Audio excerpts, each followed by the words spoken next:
Kataku mihi tuatahi ki a koe papa mo tō karakia he whakawātea te hurahi mo tātou katoa i tēnei ata.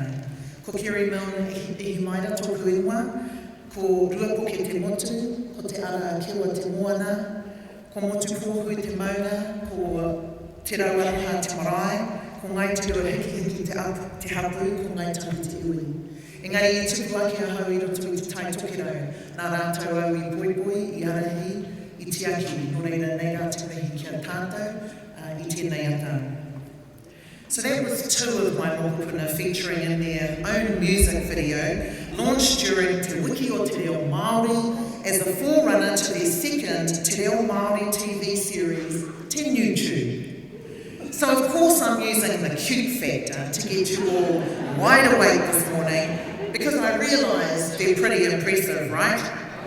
But I'm also clear that I'm bringing the faces of Māori children to the front of your mind and my mind during this presentation today.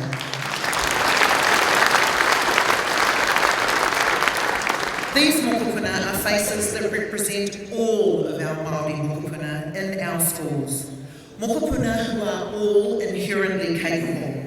Mokopuna who have parents and whānau who want the absolute best for them. Mokopuna who have the right to have an education that suits their needs and one that should be delivered at any one of the nearly 2,500 schools in our country. So there's no doubt that we're in a changing landscape in education. We have very recent evidence of the power of our collective voices to force much needed, long overdue and greatly deserved change in our system. Kua tai te wā, we said, it's time. In the face of adamant opposition and outright rejection from our Minister and our Ministry of Education, we didn't accept there was nothing more that we could do. And to emphasise our point, we took to the streets, joining forces in an unprecedented campaign. We then rejected the settlement for principals and undertook further strike action by disengaging from the Ministry of Education. And look what you've achieved. I enjoyed the celebration and acknowledgement that occurred yesterday. Congratulations for the stance you took and for the results that came about due to your efforts. So I've been thinking, what else would we stand up for, march in the streets for, not accept no for? What else would convince us to disengage from the system? Whose rights are we really prepared to fight for?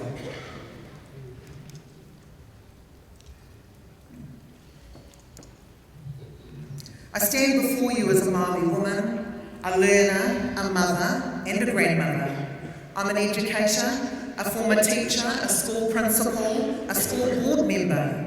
I've been an executive at Te Wānanga o Aotearoa, a general manager in a charitable organisation, and I've also been working within my own education consultancy business. Today I want to talk about our education system and challenge its readiness to transform, to meet the needs of mokopuna like Atareta and Te Hākura.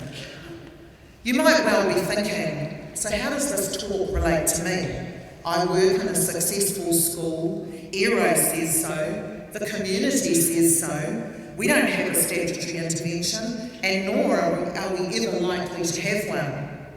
And that's exactly what I thought in 2012 when I was the principal of Moerewa School. The Moerewa School is a cautionary tale for us all. It's about the intervention, and it's not about the intervention. At its heart, it is a David and Goliath story that pits a small Māori community against the might of a monocultural Western education system. It's a story the majority of you will be blissfully unaware of.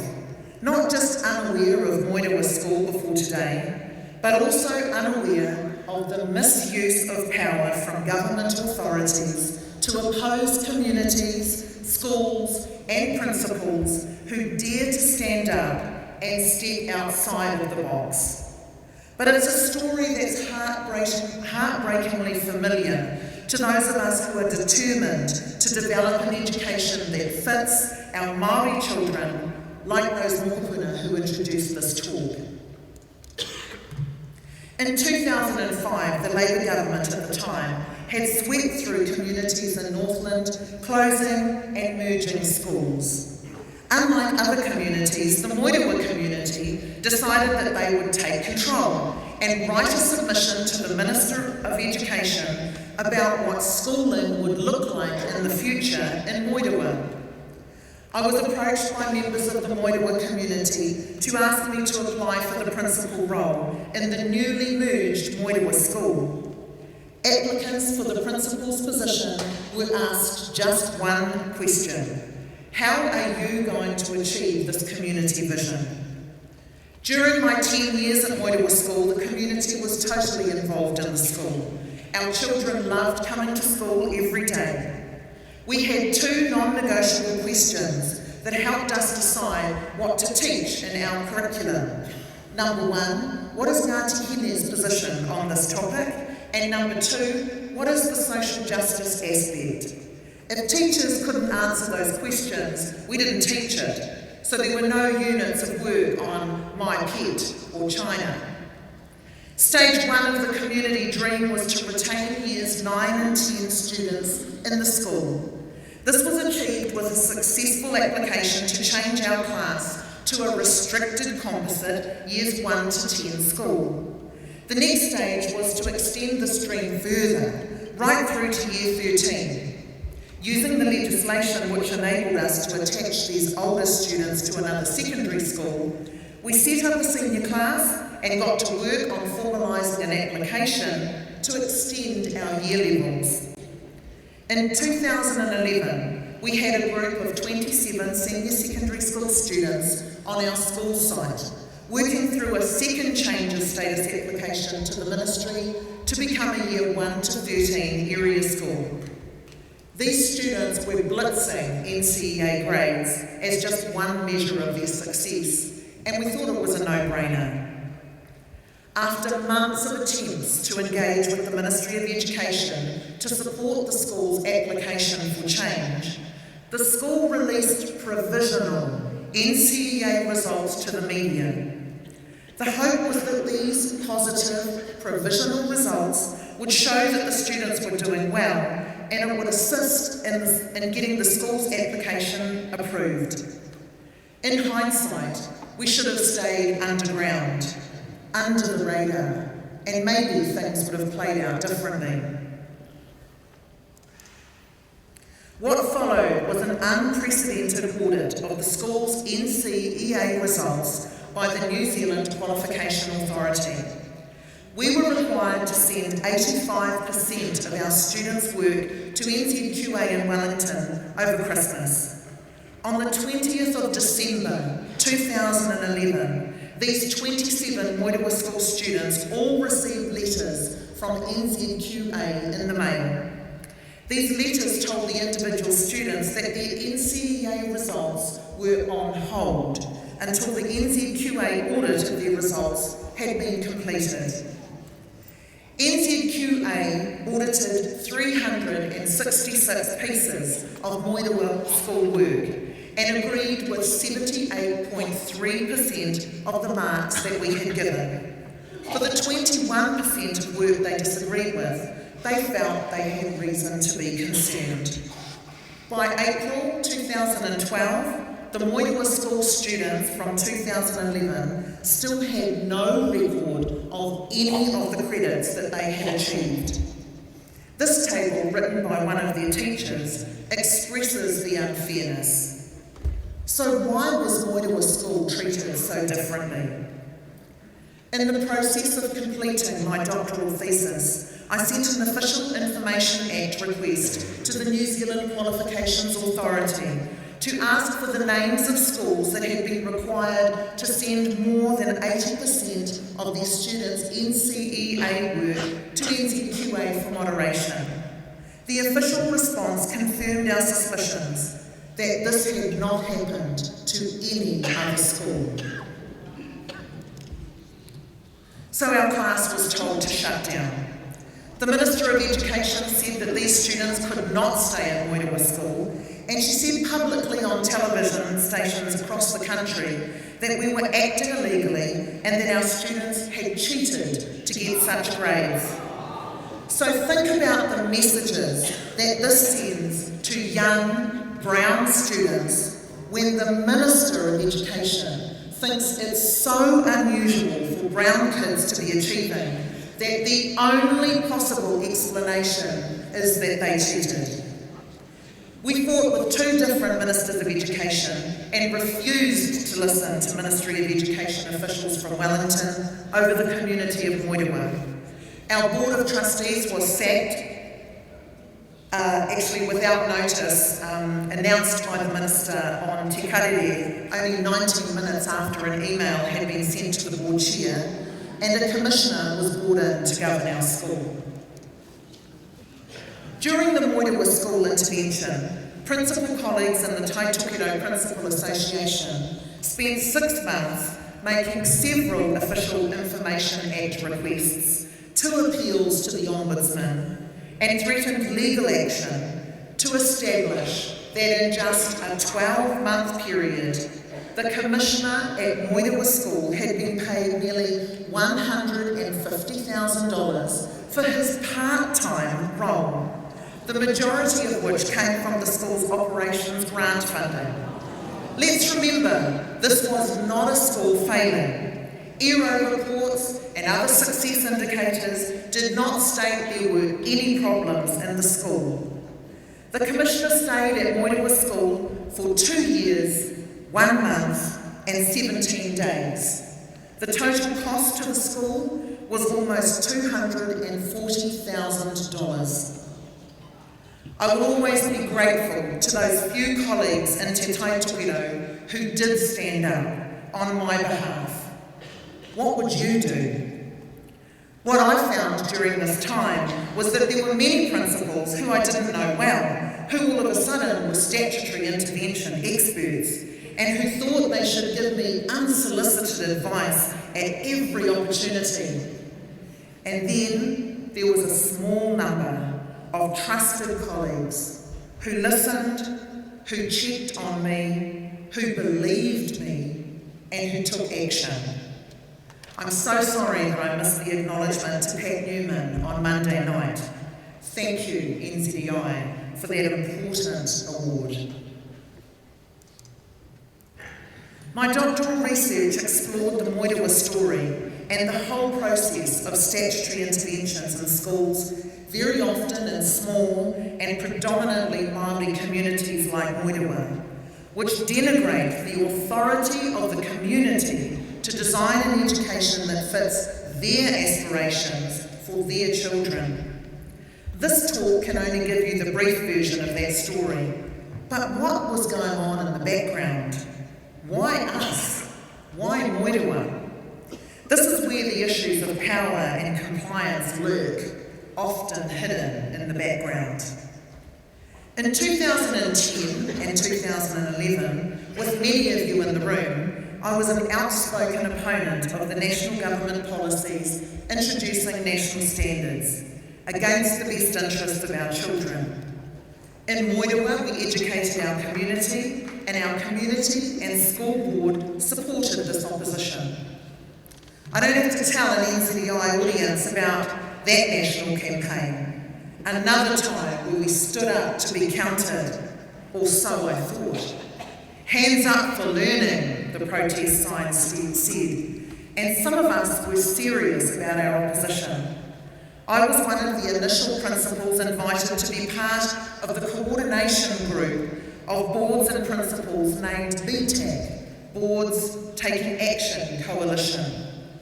I was asked by NZEI to speak on the steps of Parliament when NZEI presented 1,000 community statement cards that had come about as a result of their nationwide bus tour. I was also elected to the executive of the New Zealand Principals Federation, which at that time passed a vote of no confidence in national standards.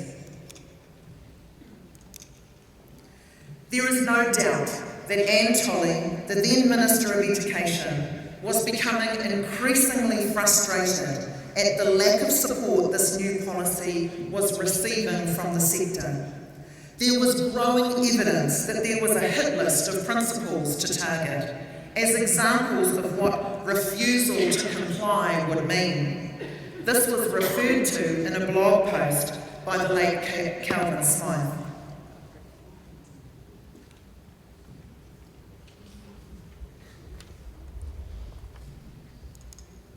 On the 4th of October 2011, the Moerewa School Board of Trustees Chairman received a letter from Anne Tolley, Minister of Education at the time, stating that our application to change the range of year levels to become a composite Year 1 to 13 school had been declined. The letter stated the main reasons were the impact that a reduced number of Year 11 to 13 students would have on the roll at our local college, and the difficulty Moerewa School would have in providing a full curriculum for senior students given the size of its role.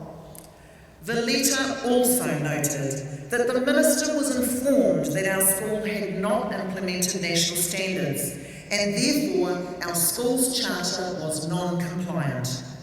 This was the proof that our stand against national standards had indeed had an impact on our change of status application.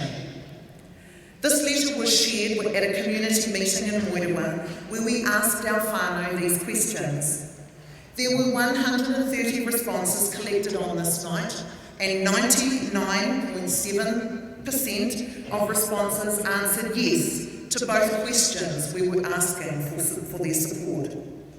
A subsequent community meeting called to discuss the school's position, and the survey results was strongly supported by both NZEI and NZPF. The then President of the New Zealand Principals Federation ran to wish us well for the meeting. Both Ian Leckie and Stephanie Mills, who are here today, both attended the meeting in little old Moerewa, where the community gave the board 100% support. While it was not the intention of NZEI or NZPF, and while I certainly appreciated the support of both groups, with hindsight, I can see how being a poster girl for these campaigns shone a bright light on me and our community of Moerewa. In a perfect storm situation, here was a perfect target. A small Māori community portrayed as telling lies about Māori children, publicly discrediting us, discredited our opposition to the government's neoliberal agenda. In the bigger national picture, what was happening to the campaign? Where did all of that strong opposition go? How did those of us who took a stand become picked off and isolated? How all over the country did we drop off and fold to become compliant? Some of us are still using national standards today, long after they were dumped, and I know of schools still waiting for someone to magically dream up their replacement. What happened to autonomy, self and community determination? Tino rangatiratanga. The same scenario was repeated with the introduction of communities of learning. How far are we really prepared to go when we oppose government initiatives? Or do we make a noise, strongly object, launch a campaign, but eventually comply anyway? Do the ministry or the government think that all they need to do is amp up the pressure, make dire threats, and just wait? The Moerewa story is a story of a community marginalised and rendered powerless in a Eurocentric education system. At the heart of the issue is blatant racism and the contrast between the goals of the incessant march of a Western neoliberal paradigm in education, juxtaposed against the aspirations of Māori for an education approach by Māori for Māori. My doctoral research tells the authentic story of what happened in Moerewa School during the period when the school was involved in a statutory intervention and I led the school as the principal. It's wonderful to have one of my doctoral thesis supervisors here. Kia ora, Richard. My research identified 4 key themes in the Moerewa community and Moerewa school experience. Number 1, Moerewa driven. Moerewa was a community intentionally challenging the status quo for Māori in our education system. This intent, however, exposed the 2 diametrically opposed viewpoints at issue throughout the intervention and since. On the one hand, the hearts and souls of the community and their years of effort to develop a model of schooling that was relevant to their children and different from the status quo. On the other hand, the hidden power of the government to override the school and the community's wishes in spite of the promise of autonomy and the false promises of tomorrow's schools, which were supposed to respond to communities. The voices of the community collected in my research showed overwhelming evidence of the pride of the community in the education model that they had developed. There was also a strong sense that the approach developed at Moerewa School was theory-based, was driven by research and the knowledge of the Moerewa Māori community itself in knowing what worked best for their children. One participant commented after the intervention, "We used to pride ourselves in being different on purpose. This was driven by an absolute belief that the solutions for our community did not lie in a mainstream approach to education. Moerewa School has been put back in the box." The second theme to arise from the research was the myth of autonomy. The data from the online surveys and focus group interviews shows that the pain and hurt from the intervention at Moerewa School are still raw and vividly remembered by the community 5 years down the track. There are many community references to the shame and embarrassment caused by the high media profile and NZEI's press release of their version of the NZEI results. As one community member and parent commented, "It was in the paper, it was in the media, and my heart just went boof. I really felt for our kids." Do you know of any other schools whose students' results are released to the media? Why did this even happen? The third theme identified in the data is the theme of power and control. It is difficult to describe how a school moves in the space of one day from being autonomous and being seen by the community to be a thriving, vibrant success story, and this is confirmed in a succession of previous Education Review Office reports, to being completely under the control of someone else who knows nothing about you and is completely unknown to you. The overall feelings of disbelief, of injustice and disempowerment came through in the voices in the research, and no one person comes under more scrutiny and comment in the data than the Commissioner, appointed by the Ministry of Education, and his exorbitant cost, which wiped out the school's funds. One staff member commented, "We talk about this thing called democracy. There was no democracy here. We talk about freedom of speech. There was no freedom of speech. Absolutely none." And a community nanny summed it up when she said, "We've been fighting the war for a long time. Pākehā colonised the Māori, now they're still trying to colonise the Māori. If you do anything different that they don't like, this is what happens. Colour has a lot to do with it. It's colonisation again." In answer to the question, how did they feel about the intervention, 5 years after it began, school and community respondents and interviewees used words like sadness, misery, hurt, disappointment, isolation, lost faith, resistant, corrupt, unjust, devastated, silenced, alienated, struggling, betrayed, disempowered, embarrassed, weakened, and broken. This has to be an indictment on the process and shows the reality of an intervention which purports to be about school improvement. I never thought of this as my story or my journey. I struggled to write about my experience and at times wondered if that was even really important in the study. I didn't formally interview my whānau. At a community hui called by the current Moerewa School Board of Trustees on the 1st of July 2017, my husband described my personal experience perfectly in a way that no one else could. He described being in the position of seeing me through all of the hard times at home, the tears, the frustration, and the stress. But he commented, she'd get up in the morning, put on her red lipstick, and go to school, and no one would ever know the cost.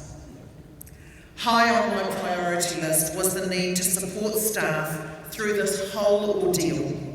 The constant invasion of ERO almost every term, the stream of Ministry of Education professional development experts being brought in by the Commissioner, and the Commissioner's unannounced visits and unrealistic demands. I became the buffer between all of these different factions, all the while trying to act for the benefit of the Moerewa School staff as if everything was normal. I was also prohibited from attending many activities or events away from the school.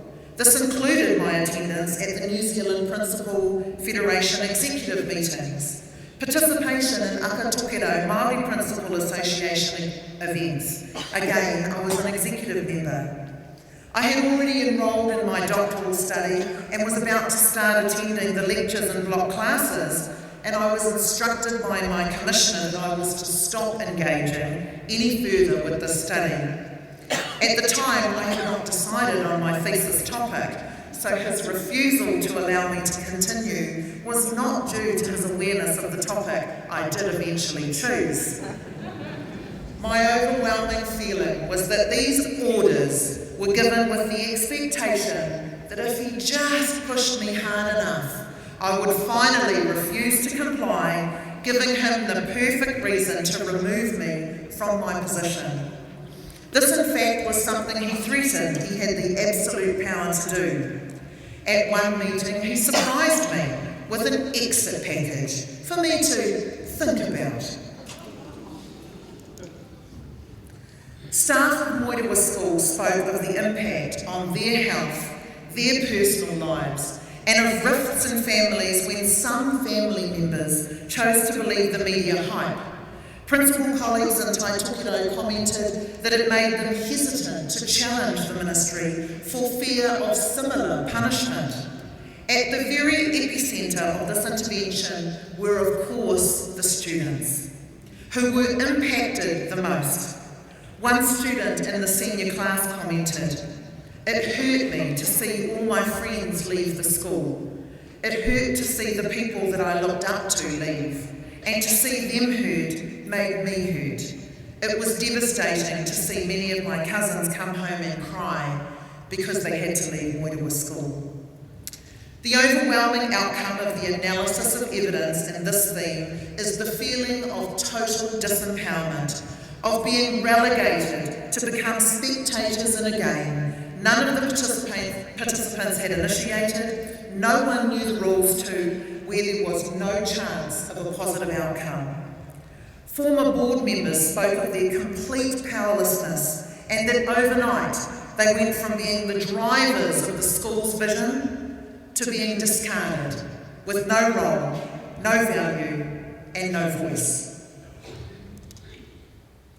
The fourth theme identified was personal and professional impact, gathered in the data from other principals with similar experiences of interventions. Their personal and professional stories provide validity for the findings from the Moerewa experience. It became clear that it was not only in Moerewa School where the personal impact on people had been significant. Some apologised for not participating because I've tried so hard to forget and move on that it's like opening a wound, or I'm sitting here crying, even thinking about it. Those who participated told of enormous personal financial cost. 2 principals who took their cases against the Ministry of Education to court and won spoke of major medical events and personal trauma, including a diagnosis of PTSD. A huge impact was what one of them termed professional suicide, the loss of professional credibility and the impact on principals' professional careers. When principals and teachers write such profound statements about the negative effects they have endured as a result of an intervention in their school, we must understand the personal and professional impact this has on them, as well as on the community they serve and the wider teaching profession. So what can be learned from the Moerewa experience? I think there are two levels where learning can occur. In my thesis, I offer an alternative to the current statutory intervention model in schools, te whakahaumanutanga, a restoration process, a collaborative, power-sharing model, where the needs of the Ministry of Education can still be met without secrecy and without control and without compromising the wishes and aspirations of a school community. At the national level, what this research has revealed is how the aspirations and transformative ideas that came out of the Māori community were systematically undermined and dismantled. This provides insight into how notions such as colonisation, assimilation, and the reproduction of dominant power are deployed in practice. This research provides evidence to show how state control of state power was able to manufacture a crisis of learning at Moerewa School to solicit public consent for their intervention actions through the manipulation of media and the New Zealand public discourse. Despite the Ministry of Education's policy promises of transforming Māori education and schooling, their priority after dismantling Moerewa School was to support a broken state system, the very system that has historically failed Māori and is still failing Māori. The case study of Moerewa School showed a highly politicised community who stood up and spoke back to power and to the media. I want to acknowledge the community of Moerewa who know this story intimately. I'm the storyteller, but it's our collective story. In particular, I want to acknowledge Desiree Davis, our staunch union rep, who presented our story to NZEI at the time, and who is here with us, who has been here at this conference.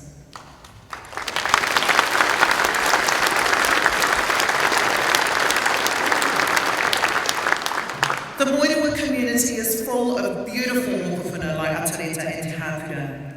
These whānau designed an innovative and transformative education approach that supported their aspirations and dreams for their children to live and learn as Māori.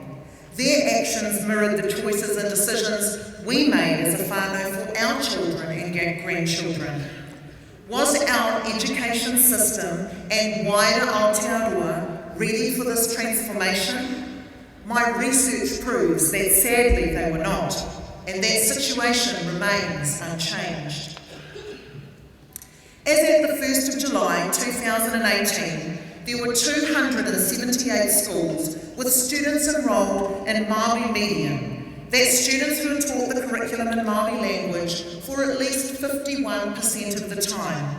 Just 11% of all of our schools.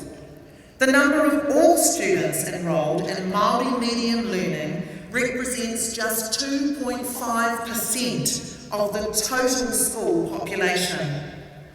If we look at the numbers for Māori children, just under 4% of Māori children are enrolled in kura kaupapa Māori, and only 10% are engaged in Māori medium education, and that's including the 4% who are in kura kaupapa Māori.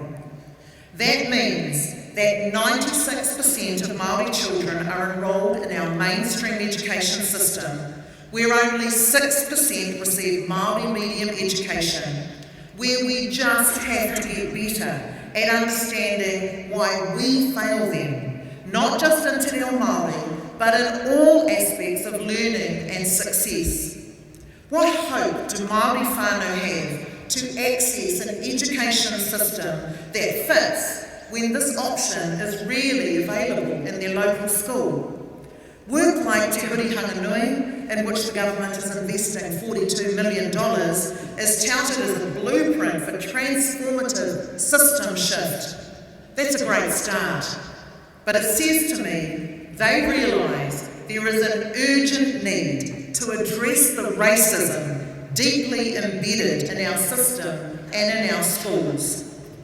Allocating more money to Te Reo Māori programs is a vital and necessary move, but it doesn't give Māori any more access to the power base that controls this broken education system.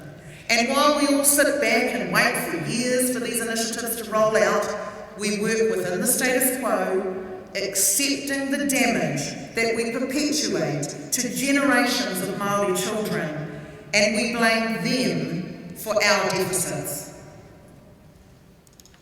At the personal level, what we learn from the Moerewa experience is that there are hard questions we have to ask ourselves. Why is the solution for Māori underachievement in schools more literacy and numeracy initiatives? Why aren't we demanding that Te Reo Māori is fully resourced, mandatory for teachers and principals to learn and deliver in our schools? When do we start to point out the racism in our excuses, always about the reasons why we can't do this, instead of how we can? As a whānau, my family has realised that the status quo of the New Zealand mainstream education system is not going to suit those mokopuna you saw. We've made the deliberate choice that we are no longer going to engage in that system. We're beyond tokenistic attempts from schools to be more receptive to the needs and desires of Māori. We're not prepared to be patient any longer and wait while the mainstream system works out what they need to do better. So I ask again, what is each one of us personally going to do? The theme for this conference is whakamana tangata. As an outcome of you being here, NZEI wants you to know you have a place, that your knowledge, expertise, background, contribution and diversity is valued and respected. All of us here, according to the promotional material, have a role to enable this to happen. I challenge us to apply the same goal to our classrooms and schools, and most importantly, to our own practice. How about whakamana tamariki Māori? How will you show Māori children they have a right to see their knowledge, history, expertise, experience, background and contribution valued, respected and sustained? What is the role of every person in your school to make that happen? This conference is a well-deserved celebration of the battle you waged on behalf of teachers. You achieved significant gains, but I urge you now, don't stop. What better audience to understand kua tai te wā? It's time now to march for Māori children. I'm not that interested in the conference outcome of a journey to inclusiveness, to be honest. I want to know how long is the journey that results in different outcomes for Māori learners. Because the hard truth is, if you're still calling literacy and numeracy evidence of Māori achievement, then you're not doing enough. Those are just reading and maths results. If your communities of learning are still writing targets to improve Māori boys' writing, when will we ask ourselves if the problem is with us, not them? Māori kids are inherently capable. It's the system that doesn't work. And yet, we just keep doing the same dumb shit in schools and expect different results.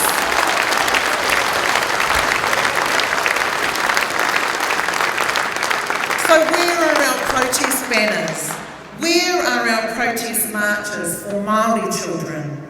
Why do we not acknowledge our total failure to deliver what Māori children and whānau have the right to demand of us? If we were talking about Pākehā kids' results, would good enough for generations be acceptable? When will we refuse to accept rulings from government officers in Wellington that damage our Māori communities and refuse to fold no matter how tough that choice is? We showed we could do it when the rulings impacted us, our working conditions, and our pay packets. When will you be prepared to show the courage that Moerewa did? When will you stand up? Tēnā koutou katoa.